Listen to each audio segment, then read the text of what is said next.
So I was supposed to be the keynote speaker back in 2020, and when they contacted me again and says, "Hey, we'd love to have you come to be the keynote speaker this year," I dusted off my old presentation and started going through and realized there had been a lot of changes between 2020 and today. So I ended up making a few changes to it. One of the things, for example, that took place during the pandemic, and I call it my pandemic passion projects, was I ended up writing an autobiography. But let's get into a little bit about my background. It's somewhat unusual. I started off being very technical. Started off as a computer programmer, made my way to be more technical as a database administrator. Then I realized I enjoyed working with people more than I did databases. So I wanted to kind of make this transition over into the functional areas. So I went back to college in the evenings, got an MBA focused in management and really organizational behavior. Popped back out of that and went into project management. As a project manager, I was highly successful in the sense that I failed on 100% of the projects that I worked on. That was kind of typical at that time. The Federal Reserve Bank of Dallas had a position open where they were looking for someone that could start a software QA function. And I applied for the job. During the interview, they said, "Why should we hire you?" And I said, "It's pretty simple." It says, "I'm an adjunct college professor, and I've been teaching classes on systems analysis and design, project management, programming classes, and I realized that there was a gap between theory and reality." I said, "It just truly wasn't working." And I said, "I really want to study projects to find out why they were failing." So they took me out of the line of fire from being a project manager, and I spent 2.5 years literally analyzing methodology, project techniques, everything you could imagine. Then I went back into project management and was 100% successful on every project I worked on after spending that 2.5 years basically analyzing failures. I then, after 10 years after I got my MBA, decided that I wanted to learn more about the business processes and best practices. So I returned to college. This time I went to UT Dallas and got a master's in accounting and passed the CPA exam. And by the way, CPA stands for couldn't pass again. Or either computers plus accounting. And 10 years after that, by the way, I ended up returning to UT Dallas and got a certificate in supply chain management because a lot of companies were going to just-in-time technology. One of the big lessons I learned coming out of software QA is every methodology is perfect until you have people. And so my focus was truly working on how to go about establishing better relationships with people. How many of you have ever participated in a race like a marathon or half marathon, 5 or 10K? You'd have like 5,000 to 10,000 people in the races. I've been fortunate in that I have had 8 top 50 finishes in marathons. I've also run 7 marathons with 50 or fewer people.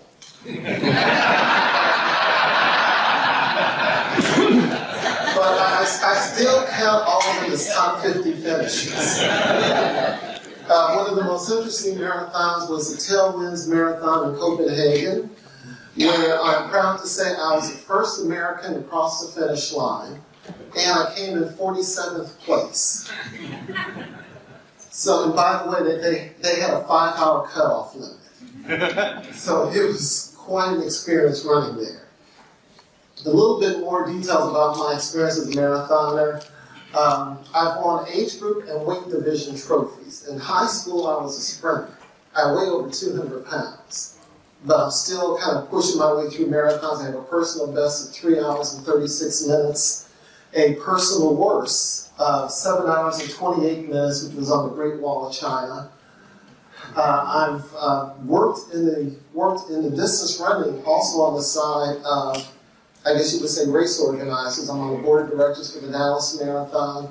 I was previously on the board of directors of Running USA. And I'm probably one of the few people who has written articles for both Computer World and Runner's World. As she mentioned before, I've been running marathons since 1982. One of my first goals was to run 50 marathons in one state. I like to say that I was economically challenged and was supporting a family of 4. So I couldn't exactly justify hopping on a plane and flying someplace to run marathons. So I literally ended up running 50 marathons in Texas prior to completing marathons on 7 continents. When I completed marathons on 7 continents in 2007, I was actually the first black person in the world to ever run marathons on all 7 continents. And in fact, the clothes that I was wearing in this photo are actually in the Smithsonian Museum of African American History and Culture. In 2007, I finished 7 continents. In 2009, I completed my 100th marathon. In 2013, I finished marathons in all 50 states. There were fewer than 50 people in the world that had ever completed the marathon hat trick. And I was happy to have been one of those 50. This year, I was inducted into the National Distance Running Hall of Fame for not only my running activities, but also for my activities of, again, just working in the running industry overall. The question people always ask me is, why do I run? When I was about 8 years old, I was diagnosed with a pre-diabetic condition, and the doctor said that I would go on insulin. While I was in college, I read a book where they said diabetics who are dependent on insulin could either decrease their insulin intake or go completely off of insulin if they maintain the fitness program. That book was written by Dr. Kenneth Cooper here in Dallas. And if you're familiar with the Cooper Clinic, he was the one that wrote that book. Years later, I ended up talking to him, and this is one of the letters that he sent. So one of the things that I did was, in 1976, I set various goals for myself. Weekly goals, not missing more than 2 consecutive days without a workout, monthly goals of running about 100 miles a month, and I had this lifetime goal of averaging running, walking, or crawling 3 miles a day, on average. I've maintained a handwritten running journal since 1979. As of the end of last year, I've logged almost 48,000 miles. If you notice, my average was 3.04 miles a day. I'll be 66 in a couple of months, and I'm still not on insulin. So that's the reason I run. It's not necessarily to run marathons, but it really is to avoid insulin. Being a project manager, I'm a numbers geek. So I ended up kind of charting out the number of miles that I run every year. That yellow line is the 1,000-mile mark. So you can see there were years that I made it. There were some years that I didn't make it. But for me, the important thing was staying focused on trying to keep that 3 miles a day average. Let's talk about defining what a type T personality is. A lot of us have heard of a type A personality, which is someone who's very aggressive, and we've heard of a type B personality, which is someone who's very sociable. If you want to know who the type B personality is, that's the person who's very good about arranging office parties. So they started looking at this type T personality, and there are actually 2 type Ts. There's a lowercase type T, which is a person who avoids taking risk. And then there's the uppercase type T, who are indeed the risk takers. It's interesting looking at the growth of type Ts. In the photo up at the top, this is the summit of Mount Everest. Look at the number of people lined up to get to the summit in 2007 versus the number that were lined up to get to the top in 2019. Now, this growth of type Ts is what led to people really start trying to figure out what makes these people tick. In an article in Running Times magazine, they started talking about the type T personalities. They talked about it from a physical perspective, and then they also started talking about mental type Ts. And if you take a look at this definition of mental type Ts, you'll realize they're really talking about project managers. We're creative, we're flexible thinkers, we enjoy intellectual challenges. In fact, I'm willing to bet during the pandemic, you started getting nervous and shaky because you didn't have any projects to work on. So you started taking those projects off of the honey-do list, and you have got everything done during the pandemic. In another article, they started kind of breaking out mental and physical type T's, and then both looking at it from a positive perspective and a negative perspective. Project managers definitely fall in a category of a positive mental type T. One of the things that I challenge you to do is to translate and transfer that into other areas. Now, you're probably asking, well, what happened to stakeholders? We're not here to talk about stakeholders. We're here to focus on project managers. I pray that there are no stakeholders in the room. So the big thing about a type T, you can either be that small type T, that person who doesn't take any risk, and you can just run in place on a treadmill in a temperature-controlled environment. Or you can take that risk, leave the office, leave what I really call the treadmill, and actually go places. And when you go places, you're going to experience a lot more. You're going to get an opportunity to see the entire world when you get off of that treadmill. Last year, I decided to take a road trip. In fact, it was a 5,000-mile road trip. Left Dallas, went to Georgia, made my way down to Orlando to watch a friend of mine get inducted into the National Distance Running Hall of Fame. Her name is Marilyn Bevins. Marilyn Bevins in 1975 became the first African-American woman to break 3 hours in a marathon. In 1977, she was ranked as the top 10 fastest marathoners in the world.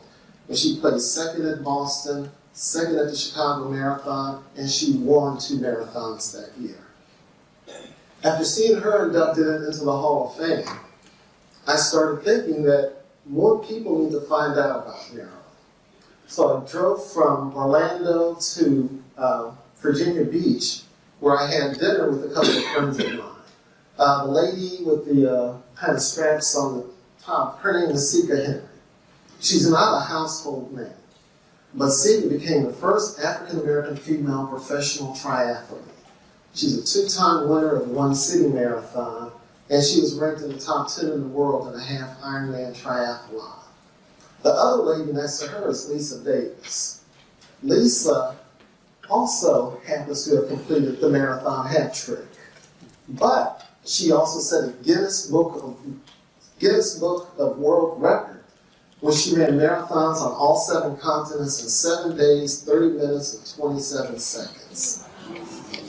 She had a lot of frequent flyer miles in a very short period of time.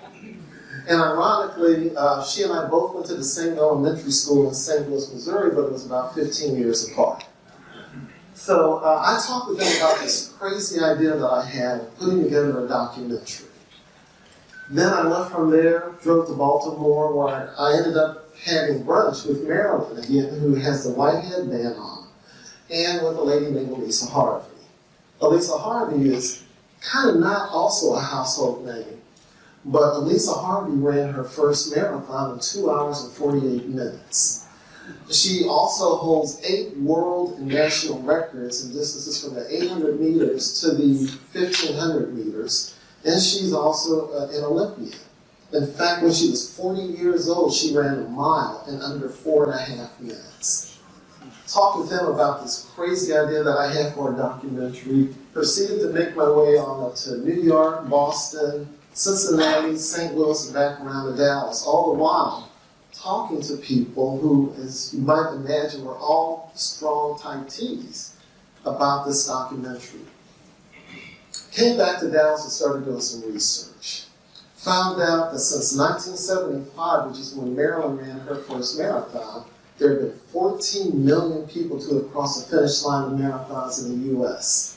Of those 14 million, 2%, or roughly 280,000, had finished marathons in under 3 hours. Of that 280,000, only 20 were African American women.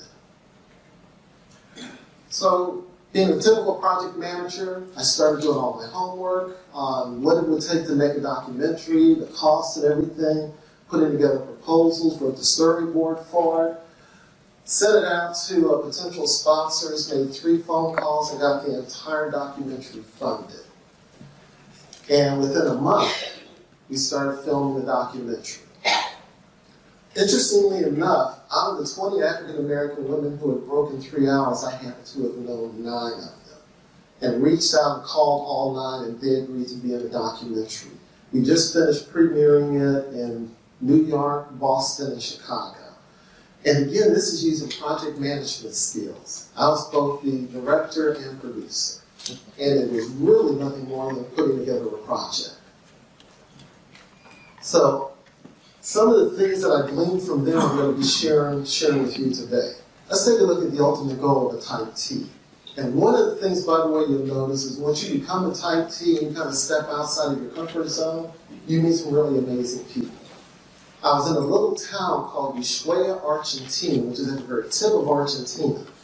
And while I was there, I heard someone call my name, and I turned around, and it was Elizabeth from my high school in St. Louis. So Elizabeth and I started talking, and she introduces me to a friend of hers, and his name is Dave Hahn. Again, it's not a typical household name unless you summit Mount Everest. Dave Hahn has summited Mount Everest more times other than the shepherds who work on Mount Everest. And at the last count, he had reached the summit of Mount Everest 13 times. He's also known for rescuing people on Mount Everest. There was a National Geographic article where he ended up rescuing this lady at 27,300 feet. One of the interesting things about Mount Everest is 80% of the people who die on Mount Everest don't die going up. They die coming down. So what you're looking at is you're looking at people who are so focused on making it to the top, they forget that they need enough oxygen and energy to make it back down to the bottom. Or again, they're so focused on making it to the top, they're not paying attention to the people in the base stations who are telling them they need to leave because the weather is going to turn bad.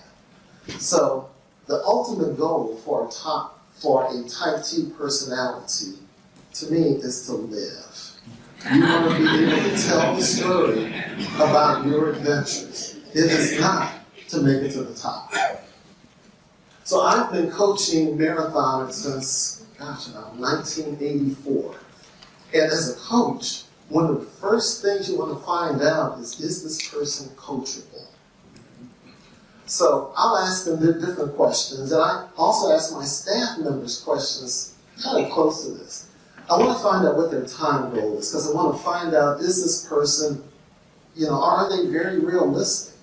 Or are they just out there just kind of, shooting in the dark about stuff? Another question that I like to ask people is, what is their defining moment? Now, a defining moment is that point in your life where it just kind of stays with you. Anytime a situation comes up, you always fall back on that defining moment. And usually with that defining moment, you were at the bottom, made your way to the top, went down to the bottom. Then it's a question of how you're going to pull yourself back up to the top.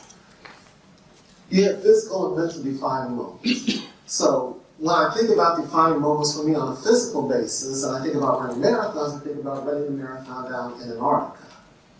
I also think about running a marathon in Kenya, which was run on a game reserve, and the animals were roaming free during the race. And the day before the marathon, we took a tour of the race course, and these are photos I took of cheetahs on the marathon course, rhinos. Our Land Rover was literally chased by an elephant, and they couldn't find the lions. After running a marathon in that environment, you could not put me in a meeting and expect me to sweat. It's like you just kind of put everything in perspective. For my mental defining moment, the one I always fall back on is when I was a college student. I was an undergrad.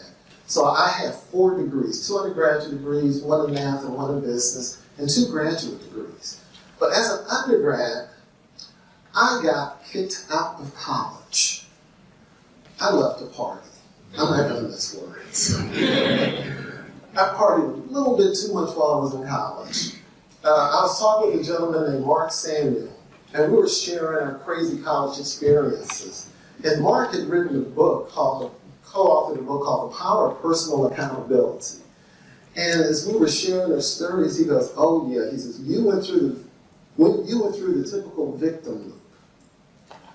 Now, my objective as a project manager was I didn't want to have any victims whatsoever on my project team. So the way the victim loop works is there's a situation that comes up, and you have a decision of whether or not you want to be accountable or a victim.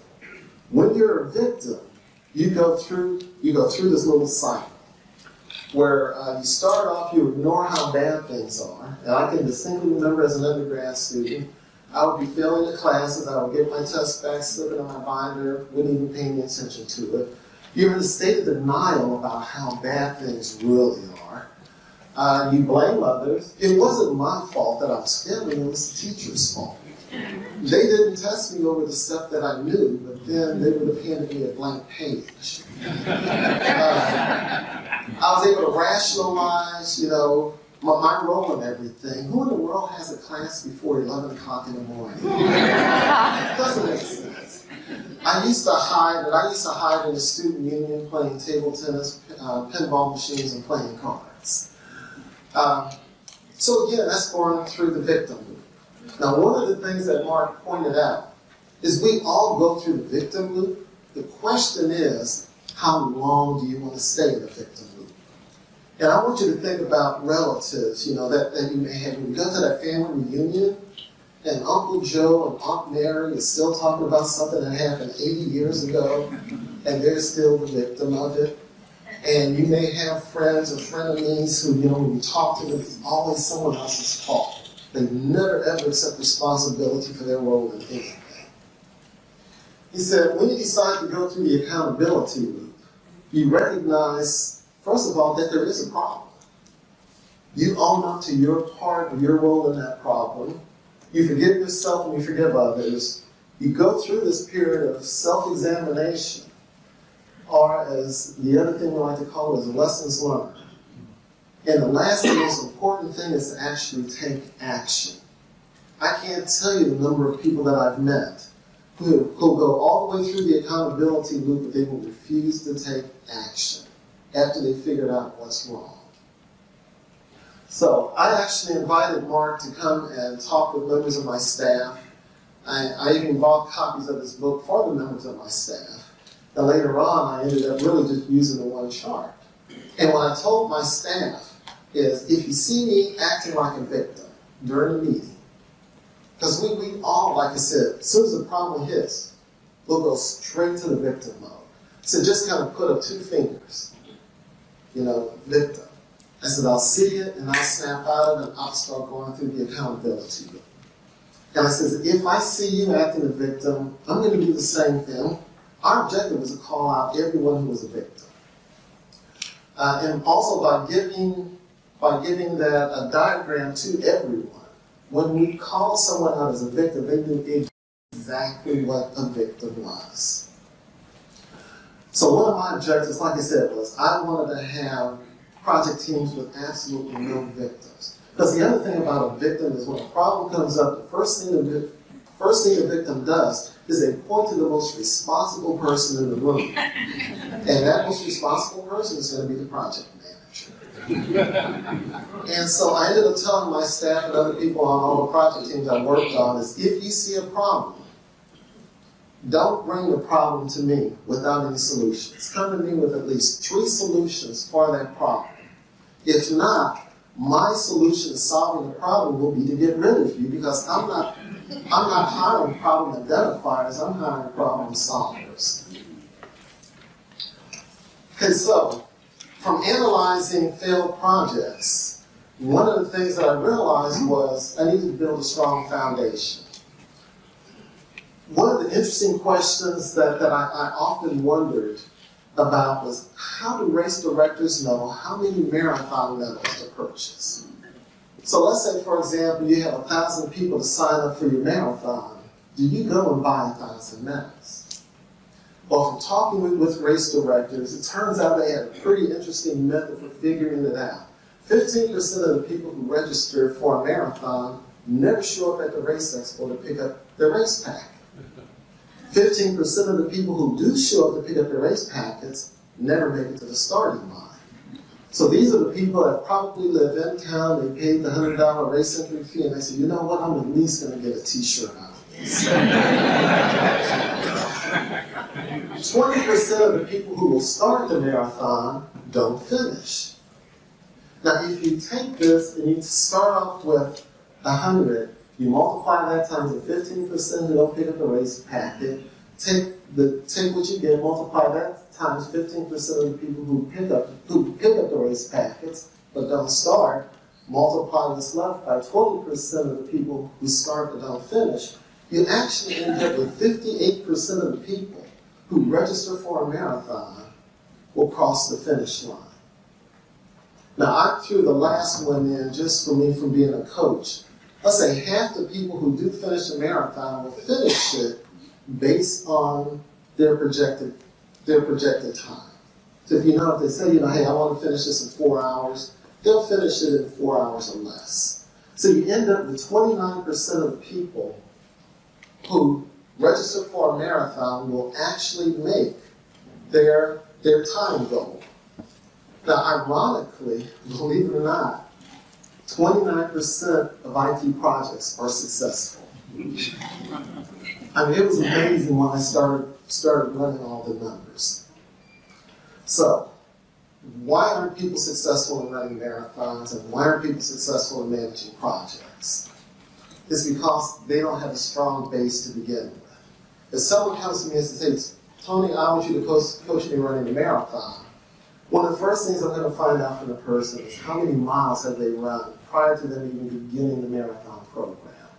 A lot of people will go on the internet, they'll find a program, they'll just jump right into it, but they don't read the fine print about, to me, you need to have run 1,000 to 1,200 miles the 12 months before you begin the marathon training program. Why? Because during that year, you manage all the different stresses that you're going to have to deal with during the marathon training program. You're going to have to adjust your work schedule, time with your family. You're going to deal with all 4 seasons, all different types of weather, all different types of constraints and problems that are going to be thrown at you during that 12 months before you even start your training program. So at least by the time you start the training program, you kind of have enough things under your belt. So I found it real interesting that I had this 1,000-mile base before I would even start training someone. During one of the interviews, in fact, it was an interview with a lady named Michelle Tiff. Michelle Tiff competed in the first U.S. Women's Olympic Marathon trial. And during the interview, she started talking about how she met her coach. And I want you to pay particular attention to what he told her she needed to run before he needed to start training her.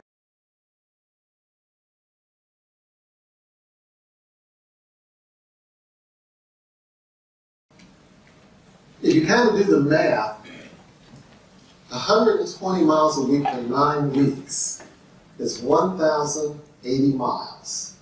That 1,000 mile is really important before you even begin a marathon training program. And I was kind of shocked. He had her running 1,000 miles in 9 weeks, and I'm looking for a person running 1,000 miles in 12 months. So one of the things, again with working with members of my staff, is I have them set goals in 4 different areas. The mental goal is something to just truly stimulate the person. And by stimulation, I don't mean anything associated with project management, but something outside of project management, something that's challenging. Earning certifications, getting a graduate degree, visiting a new country, learning a new language. Do something that is mentally stimulating. Write a book, produce a documentary. But do something that you really want to do, something that's your passion. Next, I have to work on some type of physical goal. It's whatever, again, they want to do, and something, again, that they enjoy. As I said, I grew up in St. Louis, Missouri, and I grew up watching the Muscle Beach Party movies with Annette Funicello and Frankie Avalon, and I always wanted to surf. And running marathons in all 50 states, I found myself in Hawaii, and the first thing I did was I called the Goofy School of Surfing, so that I could take surfing lessons. And I found out I am a fantastic surfer as long as the surfboard is on the beach. As soon as you get it out there in the water, I'm falling off of it left and right. But again, it was fun. So find something, that you've always wanted to do. Maybe think about, when you were a kid in junior high or high school, something you always wanted to do. Maybe you always wanted to swim a mile or something like that. But find some type of physical goal. And again, it could be something that you're passionate about. And also, when you find that physical goal, make sure it's something you can do by yourself. I was in New York City and found myself hanging out with a gentleman named Jeff Smith. Again, not a household name unless you happen to be a marathoner. In 1983, Jeff Smith was leading the New York City Marathon for 26 miles. And he was passed by Ron Dixon in the final 200 yards. He lost by 9 seconds. That's him laying out on the ground across the finish line. He also ended up winning the 1984 and the 1985 Boston Marathons. And while I was there in New York City, we were talking. I introduced him to Sika, the lady I told you about earlier, who was the first female African-American professional triathlete. And we're standing around, we're talking about racing strategies and training strategies. And he had a real interesting outlook on it. He said, I train by myself. And he said, the reason that I do that is because when I get in a race, when I'm going to be the leader, I'm not going to be around anyone else. I'm not going to be able to talk to anyone else. So I learned how to do this by myself. As I'm grinding out those miles, I'm doing it alone, because as a leader, I'm going to be alone. Pretty interesting. And by the way, I forgot, he was also an Olympian for England, and I believe the 800 meters and 1500 meters. So whatever sport, whatever thing you decide to pursue, make sure it's something that you can do by yourself. Also, if you depend on someone else, if that person decides, hey, I don't want to go out there and run today or walk today, you will use them as an excuse for you not to do the workout. So find something that you can do by yourself. The next goal is something that's kind of social. I like to say this is a goal where you're giving back to other people. We used to have, for example, Friday night games night. And on Friday night, you can see my family members taking out their knives and sharpening them. And we were going to be dueling and Monopoly and every single board game you can imagine. But this is something, again, where you're giving back to people. And again, something that you're passionate about. And the last one here is a financial goal, where the purpose is to basically fund all the different things that you're passionate about. So you put it all together, and you can actually have one goal that touches on all 4 of those things. I forgot. The other reason behind the physical goal is the last thing that you want to do is be really, really smart and have a heart attack. Kind of takes all the fun away. So again, you can easily have one goal that satisfies all 4 of the requirements. But one of the things that I did with my staff was I talked with them and found out things that were on their bucket list. Things that were either mental and physical. And I realized the reason that it was on their bucket list was because they never gave themselves a date by which they wanted to have that particular thing accomplished. So I worked with them and encouraged them to pursue those things that were on their bucket list. We set a deadline. For about 15 or 20 bucks, I got them a subscription to the magazine that supported that particular goal that they were trying to achieve. Now, this wasn't anything that was related to work. But what I found out is that people who are passionate about things outside of work would come into work just like I did every day. My sole purpose behind going to work was to leave as quickly as possible. Because I had something, seriously, I had something that was more fun and more enjoyable to do. I found out people who didn't have anything to do outside of work, who weren't passionate about anything, would come into work, and those were the individuals that would take an 8-hour task and stretch it out to 12 hours since they didn't have anything else to do. But if you're passionate about something, hey, you're on it. You come into work, get the job done so you can leave. Let's talk about the training program. My job as a coach is to get a person as close to what we call the red line as possible. When you get close to that red line, that is when you are at top physical condition. When you cross that red line, you get injured. So in order to get a person close to that red line, I have to constantly work on expanding that person's comfort zone. So for example, when I first started coaching them, they may only be able to run 3 or 4 miles.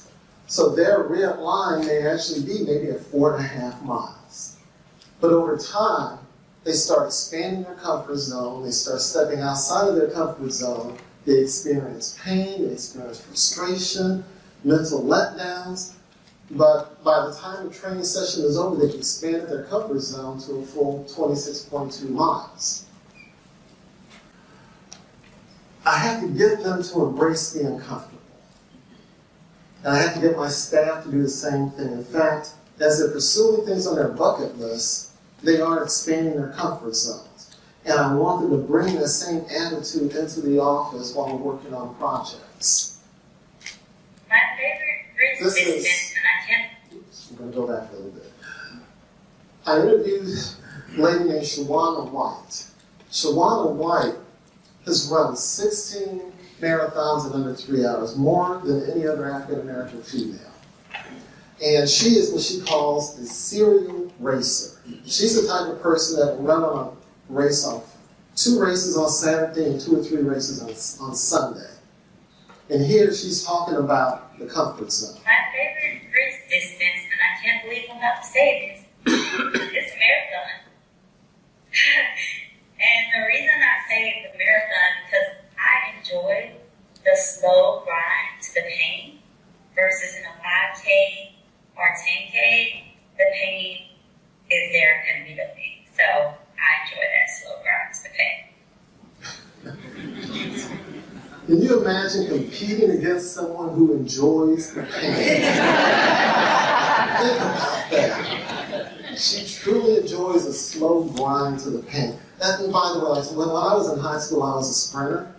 And you know, when you're running like 100 or 400 or half, it's over like in no time flat. But when you're in a marathon, you have enough time to drill a hole in a person's head, stir it up on the inside, really play mind games with people. I truly enjoy that.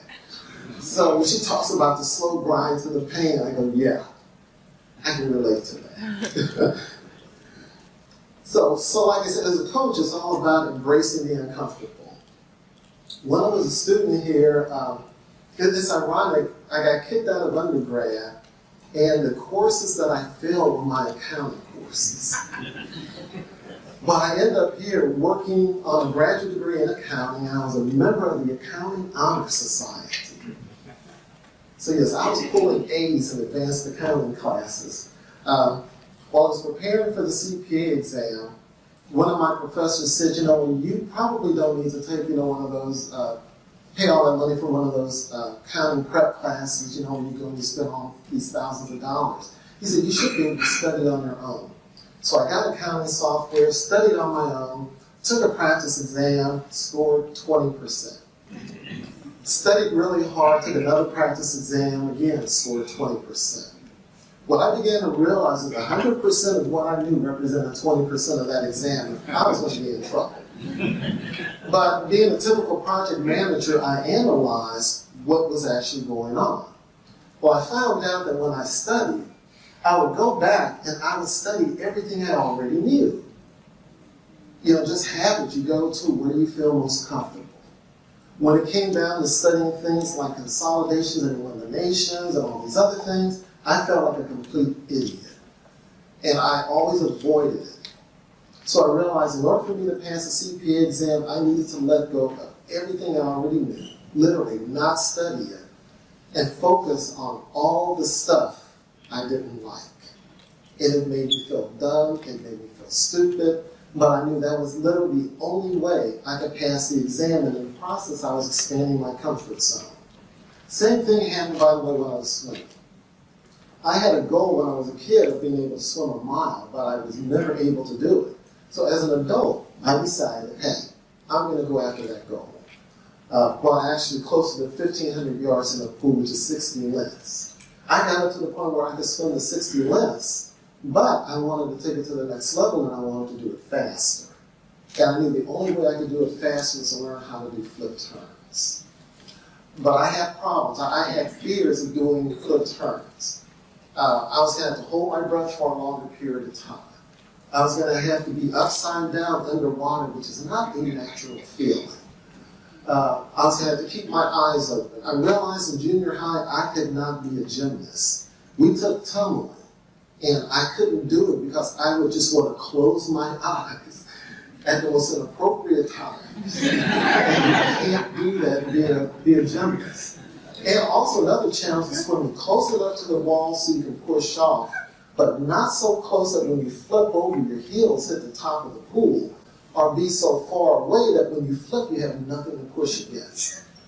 So I had to analyze, identify all of my fears, work my way through them in order to learn how to do a flip. And yes, I can now do a flip, although when you look at it, it's more like a flop. But I'm able to get through it. So in coaching people, one of the big things is getting them to deal with what's called the wall. This is a thing just about every person who's training for a marathon fears. They always hear this thing about hitting the wall. Well, the wall is something that occurs around 18 to 20 miles in a marathon. And you hit this wall, in part because your body runs out of glycogen. About how many calories do they say that you should consume in a day? Does anyone know? 2,000. About 2,000 or 3,000. Well, ironically, if you take that number and you divide it by the number of calories people burn per mile, guess what? It hits about 18 to 20 miles is when you are completely out of glycogen. And this is a problem that new marathoners have. So one of the things that I have to get them to do is gradually, very gradually increase their comfort zones so that they are able to manage running when their body is out of glycogen. And what's happening is your mind tells you to stop. Let's say your body tells you to stop, and your mind is screaming and yelling at it to keep moving. So with this,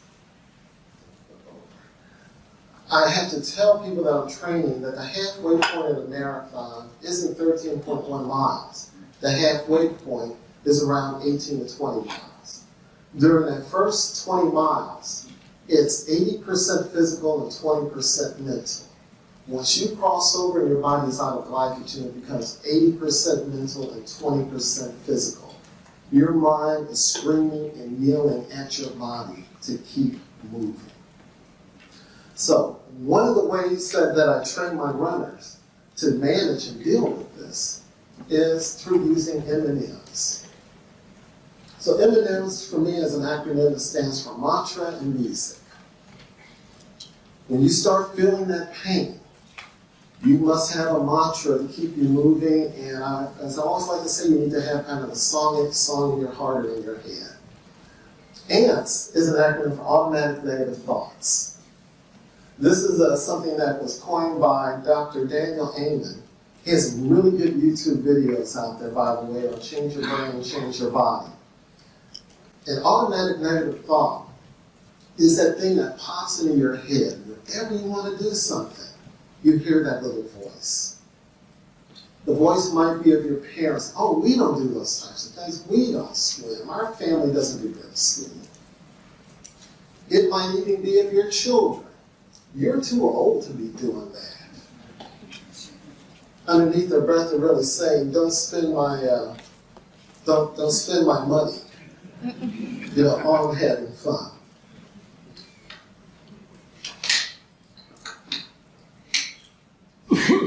Excuse me. So you want to use the M&Ms to kill the ants. Whenever that voice comes into your head, pull out a mantra. They were talking about the importance of mantras also in managing stress. They say create a mental anchor. That mental anchor for me is always my M&Ms. My personal mantra for decades has been heals, build character. I look at every challenge as a character builder. You know, I'm going to be the one that's going to climb that hill. I'm going to be the one that is going to overcome the situation. If you ask most endurance athletes what their mantra is, they can just spit it out just like that. A lot of them use Nike's just do it. Other people have biblical verses that they will use as their mantra. As I said before, I got kicked out of college as an undergrad because I love to party, and because of that, I also love music. So again, I have some type of motivational song. And when I run, by the way, I don't listen to music. I just have all the little songs going on in my head. And I have songs for different occasions. If it's raining, I'll immediately start playing a song in my head. I'm a huge fan of Parliament Funkadelic, so yes, I love Psycho Alpha Disco Beta Bio Aquadulu. Where he has lyrics in there where he talks about dancing underwater without getting wet. If it's hot outside, I'll be singing songs like a horse with no name because he's going through the desert. It's getting hot in here right now. Let's get all our clothes on. As well as Cosmic Slop. If it's snowing, any holiday song, but the favorite one that really gets me going is Grandma Got Ran Over by a Reindeer. If I get lost, and I have gotten lost in training runs and marathons, I'm singing Once in a Lifetime. It says, how did we get here? I used to have a theme song for a meeting that I used to go to with executive stakeholders, stuck in the middle with you. So anyway, you kind of get the point. So again, a coaching tip, one of the things that I do with the people that I coach is I get them to come up with their M&Ms. And even on projects, I always like coming up with a project song. So, I have the project team pick a theme song for the project. Now let's get to the race itself. The race is a mind game. I never get to the starting line of a marathon and say, oh my goodness, I got 26.2 miles to go. In fact, I'm actually thinking about, okay, so what song am I going to play during this marathon? And I kind of start counting. I'll say, okay, I finished 1 mile. I finished 2 miles. I finished 3 miles. I'm not sitting up there thinking I got 25 miles to go, 24 miles to go. I'm picking the smallest number. And later on in the race, I'm going, oh, I only got 6 miles to go. So I've run 20, so it's only 6 miles, only 5 miles. Again, it's a mind game. It's about how you go about looking at that particular situation. During the Great Wall of China marathon, I had to run up and down some 5,000 steps. I didn't think about 5,000 steps. I just focused on the one step I was on at that particular time. And I just basically trusted that there was going to be another step there for me to put my foot on. Same thing with managing a 5,000 step project schedule. I tell my staff, I put together very detailed project schedules. They are going to be 5,000 to 10,000 steps long. So what? You focus on the one step that you're supposed to be working on. You focus 100% on that step and don't worry about all the others. We will get to the end. But as I say, it's just like an elephant. You just got to eat one bite at a time. Other thing, I tell my staff members and also highly recommend the project managers is to learn how to relax when you're under stress. Because if you're screaming and yelling under a stressful situation, your project team is not going to come to you if there are any problems because they don't want you to scream and yell at them. So learn how to relax while you're under pressure. I was in the Mesquite Biathlon here, which had about a 12 or 13 mile bike ride followed by a 3 mile run. I was in the lead. Go figure. And there were more than 2 people in the race, by the way.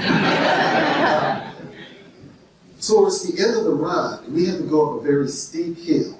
It was about maybe 200 to 300 yards long. You got to the top, then you had a 50-yard sprint downhill. While running, I glance down and I see the shadow of the person in second place. I'm hearing his breathing, I'm hearing his footsteps. I am completely wasted. I mean, I'm spent. I don't have any energy left, but we had to go up this hill. So what I did was something that I would do in practice, and that is learning how to relax when you're under stress and pressure. Start at the forehead and make sure my forehead is intense, make sure I'm not squinting my eyes, relax my jaw, relax my shoulder, think about my breathing, kind of do more or less of a rhythmic type of breathing, focus on gliding instead of just kind of pounding, just putting one foot after the other. So I did this and crossed the finish line ahead of the guy. And when we were talking afterwards, he said, "You look so smooth and relaxed going up the hill, I realized I couldn't pass you." I started thinking about the guy in third place. So, again, that's also something, by the way, I would actually do in business meetings. Just focusing on relaxing and staying cool and calm while you're under stress. There are different things that we can't control in races, and I tell my staff, tell the folks that I coach, don't stress out over the things that you can't control, which was something really they had to deal with during the Antarctica Marathon. I told my staff, and some of you may have seen something like this before, anytime a situation happens, you immediately put it into one of three categories. If you can control something, there's no reason in the world to stress out over it. If you can't control it, but you can influence the person who can control it, that's what you do. And by the way, I highly recommend you take classes on negotiating and sales. I think there's a session that's going to be on that this afternoon. Because as a project manager, we are negotiating for constraints, right? We're negotiating for resources, we're negotiating for money, for deadlines, everything. Learn to be a really, really good negotiator. Also, take a class or workshop in sales. Because we're also selling project management concepts to people. We want them to buy into it. If you can't control it, if you can't influence it, all you can do is observe it. You don't worry about it. During the Antarctica Marathon, I couldn't control the weather. The only thing I could control is what I was wearing and how fast or how slow I was running. That was it. So again, I tell myself, anytime a situation happens, immediately put it into one of those three categories, and then don't worry about it. So during the Antarctica Marathon, it was a very interesting race. There were going to be no aid stations, which meant there were going to be no portalets. You were going to have to learn how to hold it for 26.2 miles or where it depends. It was going to be a very challenging race. The race director called us down to the dining hall of the ship. By the way, we sailed for 2 days to get there from Ushuaia, Argentina. He described the race course to us. And I said, I'm a project manager. I need more detail. So he pulled this hand-drawn map out. And he proceeded to take me through this course in a little bit more detail. So we were going to go through 4 different research stations during the race. China, Chile, Russia, and Uruguay. Because there were going to be no aid stations, we were told we needed to bring 3 bottles of electrolytes with us. Not water, because water would freeze too quickly. But with the sodium and sugar content of the electrolytes, it wasn't going to freeze quite as much. First of all, we didn't have to worry about parking. We got these little boats called Zodiacs and bounced our way to the starting line. Then he said that you would leave 2 water bottles at the starting line and start the race. First thing you would do is you would go through about 600 feet of ankle-deep mud. When you went through the mud, you then got to the part of the race where there were these birds called skuas, these big birds, and they were trying to dive bomb you during the race. So imagine Alfred Hitchcock's movie The Birds as part of a marathon. And one of the things, by the way, that he said was, if a bird comes after you, he says, put your hand up in the air. Because the birds will attack the highest point. And you want them to attack your gloved hand instead of your head. Then he said, I turn the corner, we see the Uruguay base. You see a flag stuck in the snow. Take a drink out of the first water bottle, put it down in the snow, and continue running. Then you run over this area where there are rocks about the size of your fist. If you didn't twist or break your ankle on the rocks, you got to the foot of Collins Glacier. Collins Glacier is a pure sheet of ice. You go up this for 3/4 of a mile at an 18-degree angle, turn around and slip and slide back down. Go back, run over the rocks, take that first water bottle out the snow, take a drink of it, put it back down in the snow, fight the birds off, go back to the right field, get back to the starting line, and now you're going to take the second water bottle out the snow, take a drink of it and carry it with you. Navigate your way to the Russian research base. He said, if I see an airplane, I've gone too far. This is where I'm playing once in a lifetime. He said, look for a flag stuck in the snow that's across the street from a blue building, and that blue building is a Russian Orthodox church. The Pope declared Antarctica Catholic, and just to spite him, the Russians built the blue Orthodox church here. It's no bigger than this room, but it's there. He said, take a drink out of the second water bottle, put it back down in the snow, and keep on running. Cross over a stream, get to an area called Fur Seal Highway, where there are fur seals that will chase and try to bite you during the race. And these things are big. He said, get to the Great Wall, China's base, turn around, run back, fight the seals off, take the second water bottle out the snow, take a drink of it, put it back down in the snow, go across the street to the church and say a prayer. Make my way back to the Chilean base, to the Russian research base, take that third water bottle out the snow, take a drink of it, put it back down in the snow, and do all that again. So, one of the things about Antarctica is the only continent where there are no countries. And every time you are in one of those research bases, you're technically governed by the laws and rules of that country. So therefore, we got our passports stamped by all 4 countries. So technically speaking, in one race, I ran from China to Chile to Russia. Now, we were very fortunate while we were there. There was a film crew that videotaped some of our experiences, and I'm going to share that with you. So we had some very interesting people with us on the trip, and we were also having diplomatic problems with the Russians at that time.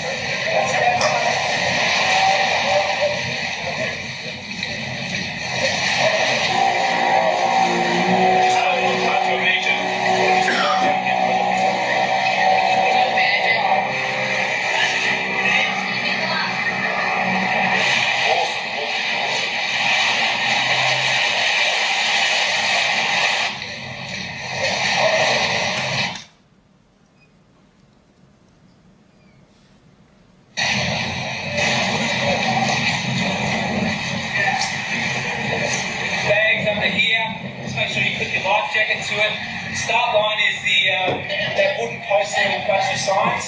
Otherwise, do whatever preparation you feel inclined to. But keep yourself warm.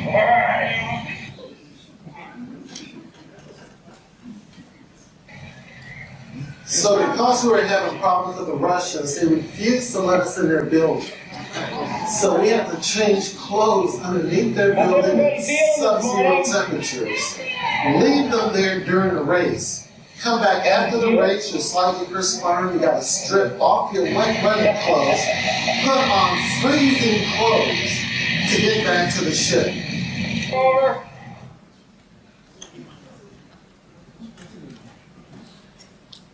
I realized I couldn't wear a face mask, so I grew a nice thick beard.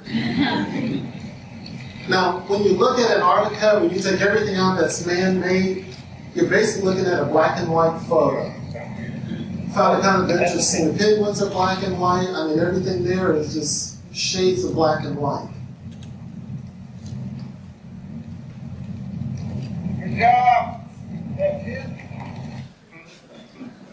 This is from the top of Collins Glacier. When you look at the swells, you can see that it was extremely windy while we were out there. We had some very interesting people on the trip. This gentleman was trying to be the first person in the world to finish a marathon in Antarctica wearing shorts. He didn't make it.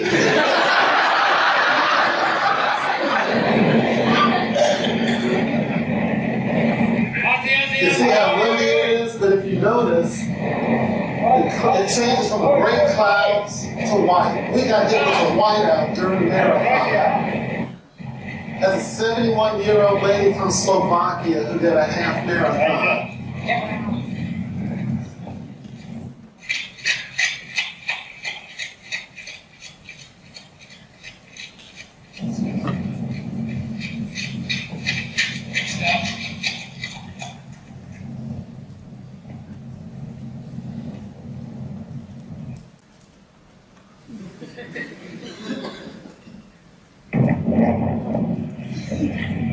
So that's one of the seals that was chasing us. This is a seal that was also going from rudder to rudder trying to bite us. A few penguins watching a show. And this is William. He was trying to be the first person in the world to finish a marathon in Antarctica in a wheelchair. He wasn't able to make it that year, but he came back the next year and was able to complete it.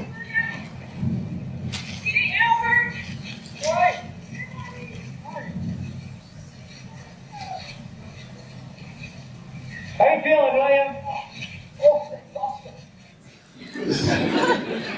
So one of the things that I like to point out is we didn't wait until the race was over to offer encouragement to each other. We were doing it every single time we saw someone. And same thing with the project. I don't wait until the project is over to thank people for being there, for working on it. It's something I'm doing continuously throughout the entire project. Now, as a type T individual, you are the type of person, people are always asking you that one question, what's next?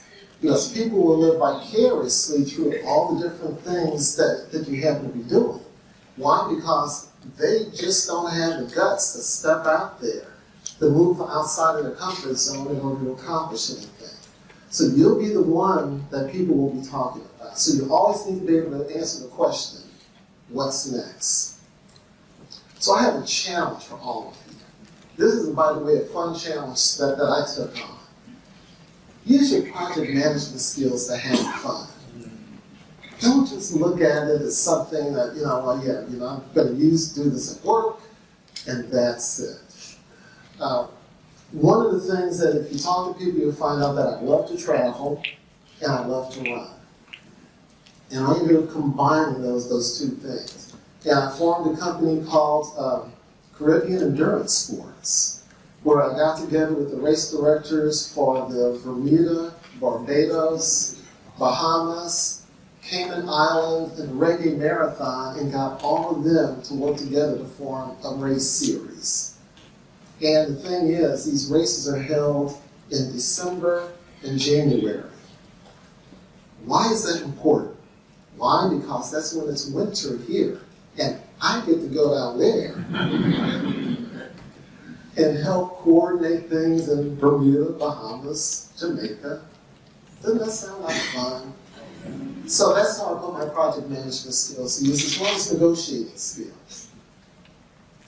So we have reached the finish line, and we have time for questions.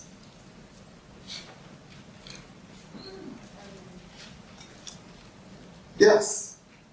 I was wondering, you may have covered this and that may have been when I was out for a minute, but I was wondering how were you working full time and then doing this on weekends or So, how are you? That's a good question. So the question is, how in the world did I find time to do all of this? I was actually working full time while I was doing all of this. And again, it's a matter of, we're project managers, right? We're very good about resource leveling. We're very good about time management. And since this is something that I was doing for me, I was able to put a long enough deadline out there so that I was able to work full time and do all this at the same time. Awesome. I was just kidding. So I think this is awesome. Thank you. It's a lot of fun. Got a lot of freaking flying miles out of it. And one of the things, by the way, that I share with my staff is once you start doing these things, you start meeting truly amazing people all along the way. It's like type T's just kind of start attracting and merging. So, whether once you start writing a book, you'll probably start meeting a lot of other authors. Once you start doing documentaries. By the way, I ended up actually talking with award-winning movie directors. I was in a Zoom meeting with one guy, and I'm looking up, I literally saw 3 Emmys sitting on the counter behind him. So again, move outside your comfort zone and you'll meet other people.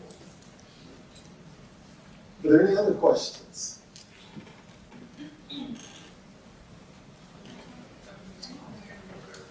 Yes, I'm sorry. I apologize if I missed this at the beginning.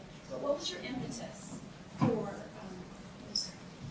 I'm sorry if I missed this at the beginning. But what was your impetus to just start pushing beyond? Was there anything just personal, anything just with regard to something, a life change or anything that just pushed you to push these limits?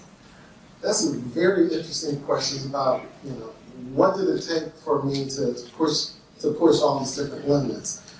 During the pandemic, I found myself really reflecting back over my life, and that's how I ended up writing my autobiography. And I think one of it was, even though we lived in the projects of public housing when I was growing up, my mother gave us a taste of a lot of different things.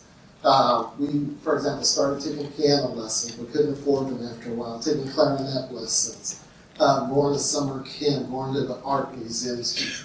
Probably one of the biggest influences, believe it or not, was being a stamp collector. It's kind of interesting living in the inner city and collecting postage stamps from all around the world. And when a lot of kids couldn't name, half of the 50 states, I could probably name you 30 or 40 countries. Not only the names of the countries, but at that time, a lot of countries were earning they were breaking away from their colonial rulers in Africa. So I was learning about countries like the Belgian Congo, which later became Zaire, and it truly opened up my mind to the fact that there was a whole new world out there. And the question was did I just want to collect stamps and look at the pictures or go out there and explore it? I started collecting money, but people wouldn't give money away for free.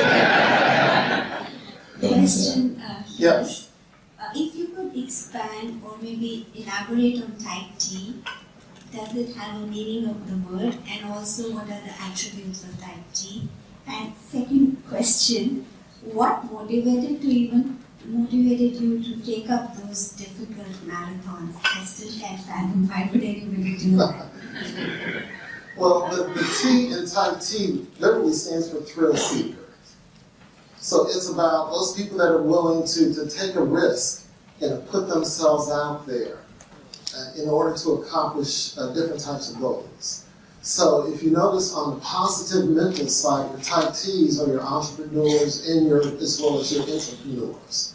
So these are people that are willing to take, hopefully, calculated risk. Some people will just take the risk, but they're really not going to do all the research in order to truly be successful at it, which is why a lot of small businesses fail. But when you take that calculated risk, you expand your comfort zone and basically learn the things that perhaps you don't want to learn, but you need to learn them in order to be successful. That's when you truly become a successful risk taker. Yes? the second part was what got me to run marathons. Yeah. What got me to run the crazy ones? Every time I think I've run a crazy marathon, I find one that's even crazier. For me, in order to run marathons on all 7 continents, again, it really, for me, truly went back to stamp collecting. For years, I'd seen the Great Wall of China, and what better way to see it than to run up and down 5,000 steps of it? I've always wanted to go out to Antarctica. I've always been attracted to cold climates. I would love to do what's called the Grand Slam, by the way, is when you do the 100 marathons, 7 continents, 50 states, plus the North Pole. There are fewer than, I think there were 8 people in the world who had done a Grand Slam, and I happen to know 3 of them. And they keep trying to get me to do the Grand Slam, to knock out the North Pole Marathon. But I just said no. The money that it would cost to do that one, I could spend 7 or 8 months over in Europe. So, yes. Good morning, Anthony. What changes have you seen in your team through this style of coaching that you described? That's interesting. One of the things that happened for me was, as I reflect back over time, managing teams for 30 years for different companies. In 30 years of management, I had fewer than 5 people that ever resigned that were working for me. Yet, within about 9 months after I left the company, over half the IT staff ended up leaving. And I didn't understand what was going on until I was talking with one of my former employees. And he said, we were doing the exact same job we were doing while you were there. It just wasn't fun anymore. And so by me finding out things that would make them personally happy, things that were on their bucket list, they would come into work every day with a completely different attitude. When I would see, for example, a magazine laying on their desk about mountain bike racing, I would ask them about it. So people are going to gravitate more towards individuals who take a personal interest in them and who like them, versus the one who just says, well, I'm paying you a salary, so come in and like it every day. We used to have our staff meetings on Fridays, but people got so excited talking about what they were going to be doing on the weekend, I had to change the staff meetings to Mondays. Then it got even worse because then they would come in talking about all the exciting things. And I had staff members who were literally, they were racing automobiles, barrel racing, got into the big 2-handed kite flying, and all sorts of things that we would all end up talking about. So I almost had to just get rid of staff meetings, and I kind of did management on wandering around. But they loved it. And like I said, the other interesting thing about that too, I did that not only with my direct reports, but the other individuals that were working on the project teams with us. And you think about it, if you're an employee and you have to decide between, do I work on project A, B, or C, and me with project A has, taken this personal interest in you, you're going to spend all your time working on my project and forego the other 2 projects that other people may want to work on, which is why I ended up being 100% successful on my projects, because people just had fun while they were doing it. Yes? I know on the personal type T, when you build a team, it sounds like the team of PMs that you have, you want them all to be type Ts. But when you form the project team, do you want a mix of folks? Or do the T's always get along, or do they sometimes, I like doing this and I like doing that, and mine's more quirky, I don't know, it's just the dynamics. Yeah, it's kind of fun having a team full of type T's. It really is. Because one of the things that I find out is they all respect each other for their particular thing. And everyone has their own thing. And everyone brings into the project their different perspectives on how to go about attacking and addressing problems. Because the one thing about a type T, they want to solve a problem.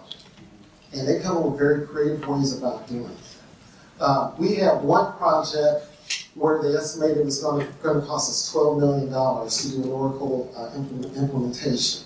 I asked for a budget of $4 million. And unfortunately, I didn't do it for the budgeted amount, and I didn't deliver it on time. I brought it in for $2.6 million and ahead of schedule, and everybody was happy. Oh, sure. So again, it's getting a team of type T's in there and kicking out everyone who's a victim. We've got time for one more. Yes. You just told us an amazing story, thank you. And I'm sure you had a lot of interesting and scary situations in your life and when you were running marathons. And you mentioned that if you're like feel unstressed or overwhelmed, so you're doing meditation or something else, and just trying to relax, right? Could you tell about the scariest or the most difficult situation when you ran a marathon, and how did you deal with that? Oh gosh, the most scariest and difficult situation I've had when running a marathon was the marathon in Kenya, where we were running out there in the open with all these animals running wild. And I remember thinking to myself, you only need to be one person in a sprint. And something is chasing you. And I ran the entire marathon with a gentleman who was about my same age, and I kept thinking, okay, yeah, I can get you.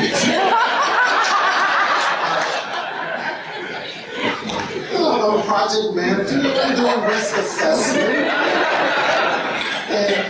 And actually during the marathon, we were running and there was some really, really tall grass on both sides of the road. And we saw an animal fly across in front of us, going across the road, and we both just froze. Because we didn't want to get in the way of whatever was chasing. And we just stayed there for, it seemed like eternity before we decided to go ahead and go across. And I kid you not, the aid station workers all had Uzis and automatic rifles. They were protected. We weren't. And when I finally got in the safety of the compound, where we only had maybe like a couple of 100 yards to go, I just stopped and just cried. Because there was just so much pressure on me during that race that it was like, it's over, I'm alive, I can deal with anything. Thank you so much.